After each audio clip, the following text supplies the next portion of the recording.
Question number 3 तीसरे प्रश्न में पूछे गए परिपक्वता की पूर्व निर्धारित आयु यानी कि 35 वर्ष, 40 वर्ष, 45, 50, 58, 60 सहित डाक जीवन बीमा योजना। प्रश्न ये पूछना चाह रहा है कि जो पीएलआई की एक स्कीम है उसमें जो मैच्योरिटी का जो टाइम पीरियड है वो प्री डिटरमाइंड रहता है, जैसे 35 वर्ष, 40 वर्ष, 45 वर्ष, 50 वर्ष, 55 वर्ष, 58 वर्ष, 60 वर्ष। तो उस स्कीम का नाम बताना है जिसमें ये सारी चीजें मिलती हैं। तो पीएलआई में टोटल 6 प्रकार की पॉलिसीज हैं और उनमें एक पॉलिसी है एंडोमेंट एश्योरेंस, जिसे ईए के नाम से जानते हैं। उसमें सिंपली क्या होता है कि 19 साल से लेकर के न्यूनतम 19 वर्ष वाले व्यक्ति को उसमें इंश्योरेंस दिया जाता है और प्री डिटरमाइंड उसमें एज होती है मैच्योरिटी की। जैसे अगर किसी को 35 वर्ष की एज पर अपना इंश्योरेंस लेना है और उसकी उम्र 16 साल है, 19 साल है, तो उनका जो बीमा है वो कितने साल चलेगा, तो 16 साल के लिए उनका बीमा चलेगा। तो इस तरीके से उनकी जो मैच्योरिटी की जो एज है वो प्री डिटरमाइंड रहती है। तो उस स्कीम का नाम है एंडोमेंट एश्योरेंस, जिसे ईए पॉलिसी कहते हैं। और ईए पॉलिसी का जो दूसरा नाम है वो है संतोष। संतोष, इस बात का आप लोग ध्यान रखें। अन्य पॉलिसीज की बात करें तो सबसे पहले आप लोग ध्यान रखें WLA whole life assurance policy की बात करें, उसका दूसरा नाम है सुरक्षा। उसके बाद में बात करें convertible whole life assurance policy की, जिसका नाम है सुविधा। तीसरी पॉलिसी की बात करें जिसका नाम है एंडोमेंट एश्योरेंस, जिसका दूसरा नाम है संतोष। नेक्स्ट चौथी जो स्कीम है उसका नाम है anticipated endowment assurance, anticipated endowment assurance AEA जिसे बोलते हैं। उसका दूसरा नाम है सुमंगल, सुमंगल या जिसे मनी बैक पॉलिसी के नाम से भी जानते हैं। और एक पॉलिसी है जॉइंट लाइफ एश्योरेंस, जिसे युगल सुरक्षा के नाम से हम लोग जानते हैं, युगल सुरक्षा के नाम से जानते हैं। और लास्ट है चिल्ड्रन पॉलिसी, जिसे बाल जीवन बीमा के नाम से जानते हैं। तो ये जो अन्य नाम है पॉलिसीज के, इनका भी आप लोग ध्यान रखें, ये भी आपसे प्रश्न पूछे गए हैं। बात करें क्वेश्चन नंबर 3 की, तो उसका आंसर हो जाएगा ऑप्शन नंबर बी, संतोष। पीएलआई से संबंधित एक्स्ट्रा पॉइंट की बात करें तो पीएलआई की जो शुरुआत है वो 1 फरवरी 1884 को हुई थी। पीएलआई में टोटल 6 प्रकार की पॉलिसीज दी जाती हैं। मिनिमम 20,000 रुपए से इंश्योरेंस दिया जाता है। अधिकतम 50 लाख रुपए की पॉलिसीज इसमें दी जा सकती है। तो इन सारे प्रश्नों का आप लोग ध्यान रखेंगे। क्वेश्चन नंबर 4 चौथे प्रश्न में पूछा गया कि एक शाखा डाकघर को संबोधित पंजीकृत पार्सल का अधिकतम वजन क्या है। पार्सल से संबंधित प्रश्नों का आप लोग ध्यान रखें। सबसे पहले पार्सल की लंबाई कितनी होती है, तो पार्सल की अधिकतम लंबाई 1 मीटर हो सकती है। बात करें बीओ के लिए, तो बीओ के लिए पार्सल की बुकिंग हो चाहे डिलीवरी हो, उसकी जो वजन सीमा है वो 10 किलोग्राम से ज्यादा नहीं होनी चाहिए। बात करें एसओ की या एचओ की, उसमें बुकिंग की बात करें चाहे डिलीवरी की बात करें, वजन है पार्सल में उसकी जो सीमा है वो है 20 किलोग्राम। अब पंजीकृत पार्सल की बात करें, अनरजिस्टर्ड पार्सल की बात करें तो 4 किलोग्राम से अधिक के जो आर्टिकल्स हैं, पार्सल्स हैं, उनका पंजीकरण अनिवार्य हो जाता है, यानी कि 4 किलोग्राम तक अनरजिस्टर्ड पार्सल्स को भेजा जा सकता है। प्रश्न सभी आपसे पूछे गए हैं, सभी प्रश्नों का आप लोग को ध्यान रखना है।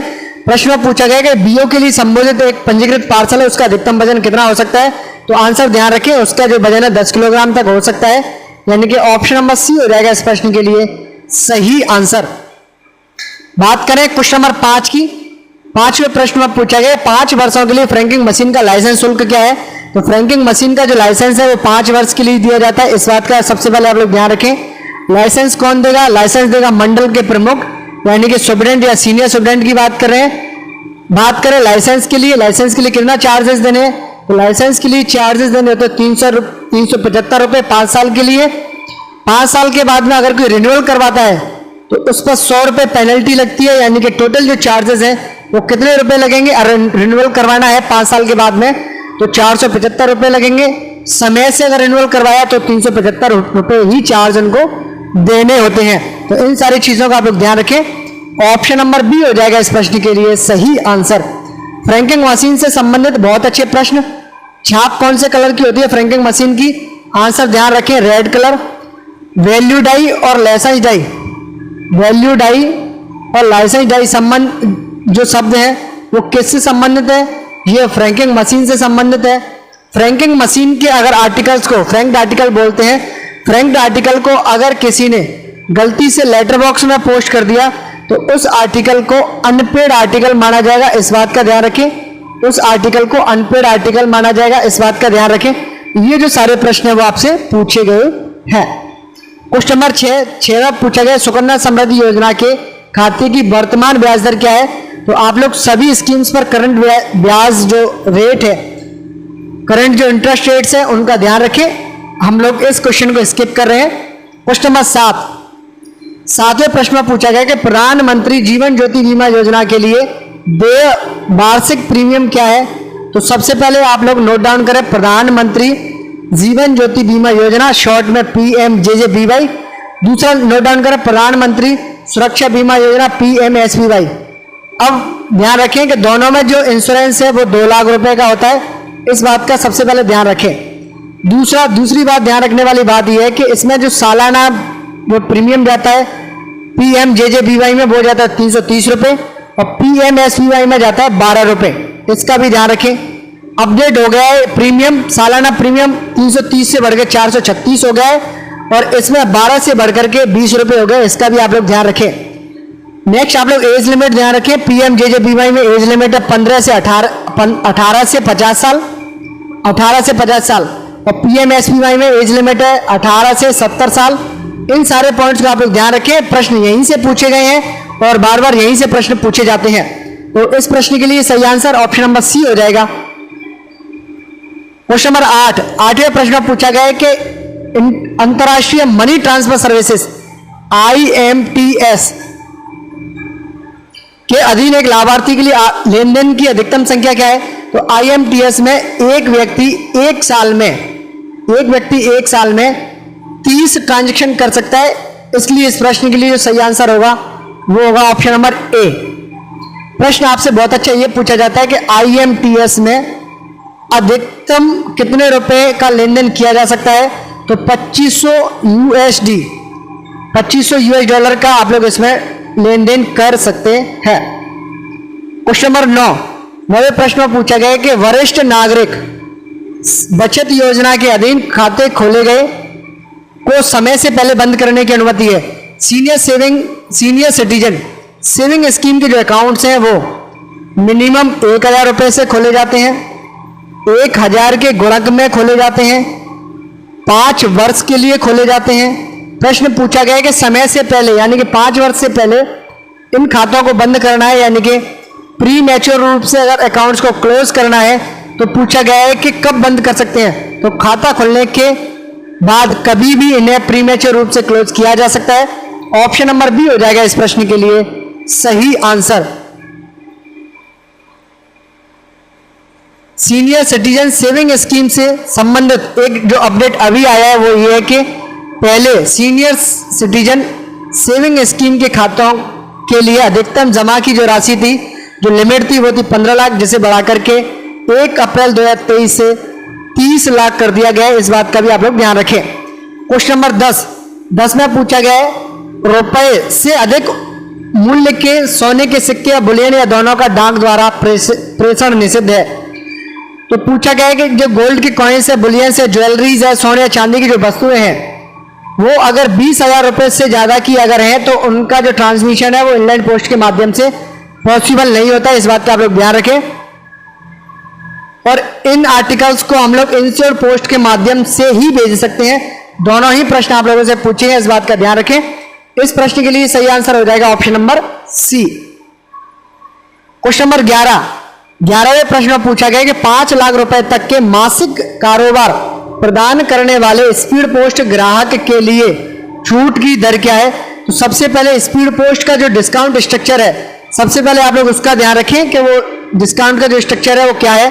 तो सबसे पहले आप लोग नोट डाउन करें कि 50,000 रुपए तक, 50,000 रुपए से ज्यादा से लेकर के 5 लाख रुपए तक का अगर कोई मंथली बिजनेस देता है तो उसे 10% की छूट दी जाती है। 5 लाख रुपए से ज्यादा का अगर कोई बिजनेस दे रहा है, 25 लाख तक का बिजनेस दे रहा है एक महीने में, तो उनको छूट दी जाएगी 15% की। अगर कोई 25 लाख रुपए से ज्यादा का बिजनेस दे रहा है और 1 करोड़ तक बिजनेस दे रहा है तो उनके लिए जो लिमिट्स है छूट की वो है 20% की। अगर कोई 1 करोड़ से ज़्यादा का बिजनेस दे रहा है और 5 करोड़ तक का दे रहा है तो उनके लिए जो डिस्काउंट स्ट्रक्चर है वो 25%। वही कोई 5 करोड़ से ज़्यादा का बिजनेस 1 कैलेंडर माह में दे रहा है तो उनके लिए छूट है वो है 30%। तो डिस्काउंट स्ट्रक्चर आप लोग ध्यान रखें। प्रश्न यहाँ से पूछे गए हैं, आपसे पूछा गया 5 लाख तक का, तो 5 लाख तक आपको मिलेगी 10% की छूट। ऑप्शन नंबर बी हो जाएगा इस प्रश्न के लिए सही आंसर। क्वेश्चन नंबर 12 प्रश्न पूछा गया आधार अद्यतन करने के लिए नागरिकों से संग्रहित शुल्क क्या है? The fee collected from the citizens for Aadhaar updation is. Aadhaar से संबंधित 3 प्रश्न।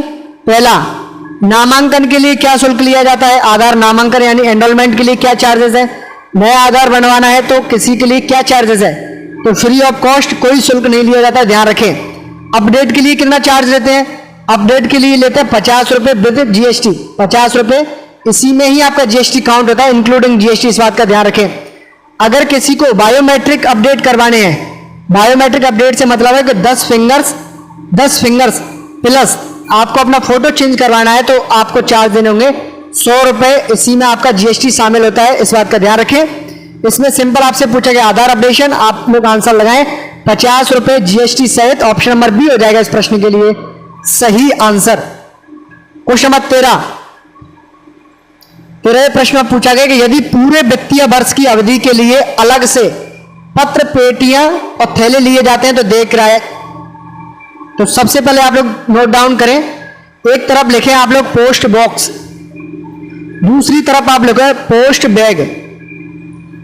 पोस्ट बॉक्स के लिए तिमाही किराए की बात करें, तिमाही किराया है 50 रुपए, पोस्ट बॉक्स के लिए भी और पोस्ट बैग के लिए, दोनों के लिए 50-50। बात करें वार्षिक किराए के लिए, सालाना किराए के लिए, सालाना किराया पोस्ट बॉक्स का 150 रुपए और पोस्ट बैग का कितना 150 रुपए अलग अलग। बात करें दोनों का कंबाइंड कितना है, पोस्ट बॉक्स की बात करें या पोस्ट बैग की बात करें, तिमाही रूप से दोनों का जो टोटल कितना हो जाएगा 100 रुपीज, लेकिन 100 नहीं लेना है, कितना लेना है 80 रुपए चार्ज लगता है। सालाना का चार्ज 150 प्लस 150 कितना हो गया, 150 प्लस 150 300 नहीं लेते हैं, 250 रुपए लेते हैं, 250 रुपए लेते हैं। स्क्रीनशॉट आप लोग ले लें, यहां से चार्ज लिए जाते हैं, चार्जेस का कैलकुलेशन इसी तरीके से किया जाता है। आपसे पूछा गया है पोस्ट बॉक्स या पोस्ट बैग का, पोस्ट बॉक्स या पोस्ट बैग का अलग अलग किराया कितने के लिए, 1 वर्ष के लिए कितना होगा 150 रुपए। ऑप्शन नंबर बी हो जाएगा इस प्रश्न के लिए सही आंसर। क्वेश्चन नंबर 14 प्रश्न में पूछा गया कि पत्र पेटियों में डाले गए मशीन फ्रंट आर्टिकल को किस प्रकार माना जाएगा? तो मशीन फ्रंट के आर्टिकल्स को अगर कोई गलती से लेटर बॉक्स में डाल देता है तो उसे अनपेड आर्टिकल की तरह माना जाता है। क्वेश्चन को हम लोग पहले कर चुके हैं, अनपेड यानी कि ऑप्शन नंबर बी हो जाएगा इस प्रश्न के लिए सही आंसर। क्वेश्चन नंबर 15 प्रश्न पूछा गया कि जब डाक शुल्क अपर्याप्त है तो सरकारी डाक सामग्री के वितरण पर लगाए जाने वाला डाक शुल्क क्या है?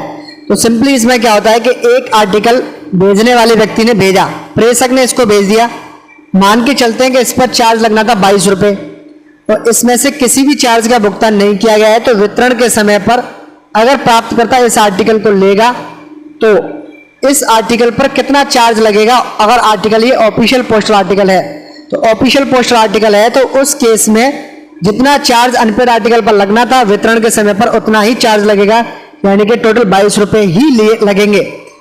अगर दूसरा कंडीशन ध्यान रखें कि अगर 22 रुपए चार्ज लगने थे, 22 में से अगर 22 रुपए चार्ज लगने थे और 22 में से 10 का भुगतान कर दिया गया है, 12 रुपए अभी भी बकाया है, वितरण के समय पर प्राप्तकर्ता को 12 रुपए का चार्ज देना होगा अगर वो इस ऑफिशियल पोस्टल आर्टिकल को लेते हैं तो।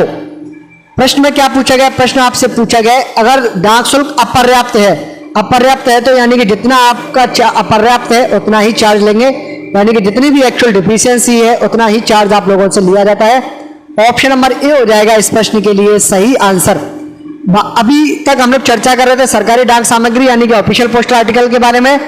नॉन ऑफिशियल पोस्टल आर्टिकल्स की हम लोग जब भी बात करेंगे तो वहां पर जो भी चार्जेस हैं, चाहे चार्जेस हो अनपेड के, चाहे चार्जेस हो इनसफिशिएंटली पेड आर्टिकल्स के लिए, वहां पर चार्ज लिए जाएंगे। जो भी चार्जेस बकाया है उसका 2 गुना चार्ज लिया जाएगा, इस बात का भी आप लोग ध्यान रखें। प्रश्न पूछे गए हैं क्वेश्चन नंबर 16वें प्रश्न में पूछा गया है कि आईपीवी द्वारा प्रदत्त एईपीएस के माध्यम से धन वापसी का लाभ उठाने के लिए बुनियादी आवश्यकता क्या है। यानी कि पूछा जा रहा है कि आईपीवी से अगर किसी को एईपीएस करना है, विड्रॉल करना है, एईपीएस करना है, तो उसके लिए क्या क्या लगेगा। उसके लिए आपका आधार लिंक बैंक अकाउंट होना चाहिए और रजिस्टर्ड मोबाइल नंबर होना चाहिए, यानी कि ए और बी दोनों होने चाहिए। ऑप्शन नंबर डी हो जाएगा इस प्रश्न के लिए सही आंसर। एईपीएस की फुल फॉर्म आप लोग ध्यान रखें, आपसे पूछी जा सकती है, अभी तक पूछी नहीं गई है। पीए के एग्जाम में बार बार पूछी जाती है, एमपीएस और पोस्टमैन के एग्जाम में नहीं पूछी गई है, इस बात का भी आप लोग ध्यान रखें। एईपीएस की फुल फॉर्म है आधार इनेबल्ड पेमेंट सिस्टम। यहां पर आपको सर्विस दे के कंफ्यूज करेगा, इस बात का ध्यान रखें, यहां सर्विस नहीं है, सिस्टम है। क्वेश्चन नंबर 17वें प्रश्न में पूछा गया है कि एन ऑफिस विच डील्स, वह कार्यालय अभावा और अस्वीकृत वस्तुओं और बिना पते के या अस्पष्ट या अधूरे पता सहित सामग्रियों से संबंधित कार्य करता है। प्रश्न में पूछा गया है कि एक ऐसी ऑफिस है जो कि अनक्लेम्ड आर्टिकल्स के साथ में ट्रीट करती है, डील करती है। अनक्लेम्ड आर्टिकल का मतलब हो गया लावारिस, यानी कि जिनको कोई लेने वाला नहीं हो, जिन पर कोई दावा करने वाला नहीं हो, अदावित आर्टिकल जिसे बोला जाता है। दूसरा रेफ्यूज आर्टिकल, यानी कि अस्वीकार किए हुए आर्टिकल, जिनको ना तो सेंडर ले रहा है ना प्रेषक ले रहा है, ना तो सेंडर ले रहा है ना ही एड्रेस ही ले रहा है, ना भेजने वाला ले रहा है ना पाने वाला ले रहा है। उसके बाद बिना पते वाले, यानी कि जिन पर कोई पता नहीं है, अनडेसिफरेबल है, विदाउट एड्रेस वाले हैं, या इनकम्प्लीट एड्रेस वाले, अधूरे पते वाले आर्टिकल्स हैं। ऐसे आर्टिकल्स के साथ में जो ऑफिस डील करती है उस ऑफिस को कहा जाता है आरएलओ, रिटर्न्ड लेटर ऑफिस। इस बात का ध्यान रखें। ऑप्शन नंबर डी हो जाएगा इस प्रश्न के लिए सही आंसर। आरएलओ की फुल फॉर्म आपसे कई बार पूछी जाती है, कंफ्यूज करने के लिए आपको वो दो ऑप्शंस देगा। सबसे पहले आपको देगा वो रिटर्न लेटर ऑफिस, और आप लोग इसी को देख करके टिक नहीं करना, आपको टिक करना है इस वाले ऑप्शन को, return letter office. Return letter office, दोनों में अंतर क्या है, यहां तक सेम है, यहां एन के बाद में ईडी लगा हुआ है, रिटर्न नहीं है, रिटर्न है, ईडी लगा हुआ है। इस बात का आप लोग ध्यान रखें।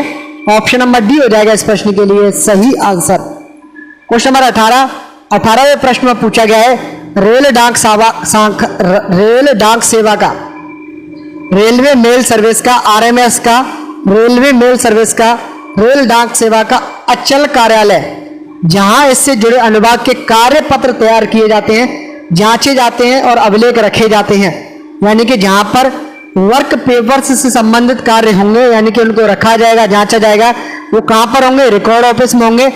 ऑप्शन नंबर सी हो जाएगा इस प्रश्न के लिए सही आंसर।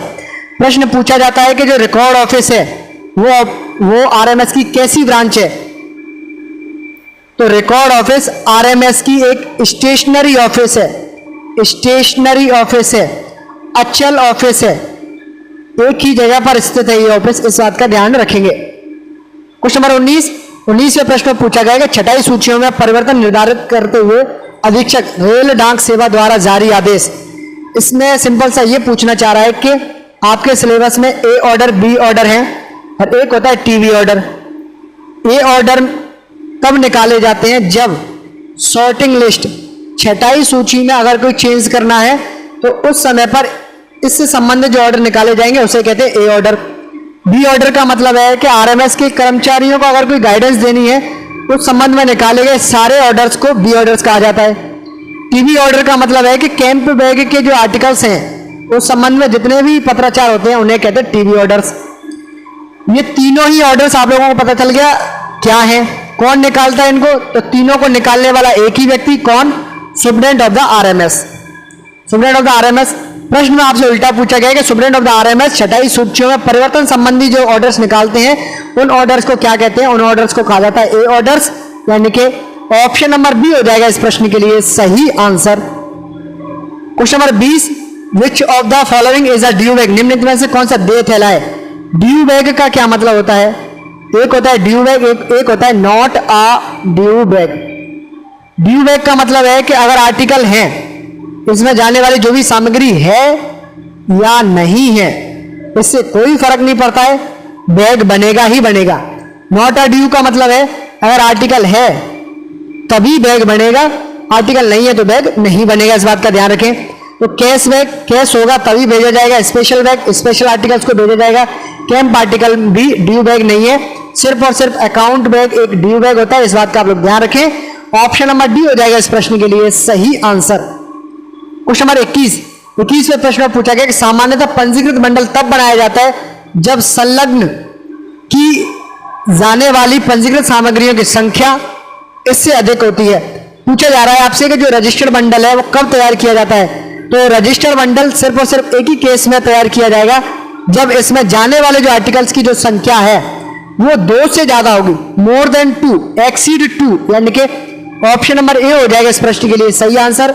और रजिस्टर्ड बंडल को शॉर्टिंग के समय पर एक आर्टिकल की तरह ट्रीट किया जाता है, इस बात का भी आप लोग ध्यान रखेंगे। क्वेश्चन नंबर 22वें प्रश्न में पूछा गया कि एक उप कार्यालय और उसके प्रधान कार्यालय के बीच, एक उप कार्यालय यानी कि एसओ और उसके प्रधान कार्यालय एचओ के बीच खातों से जुड़े नगद थैलों और सामग्रियों दस्तावेजों आदि और साथ साथ खातों से असंबद्ध पत्राचार को संलग्न करने के लिए उपयोग किए जाने वाले थैले को क्या कहते हैं। तो ये एक्चुअल में अकाउंट बैग की डेफिनेशन है, इसका आप लोग ध्यान रखें। ऑप्शन नंबर सी हो जाएगा इस प्रश्न के लिए सही आंसर।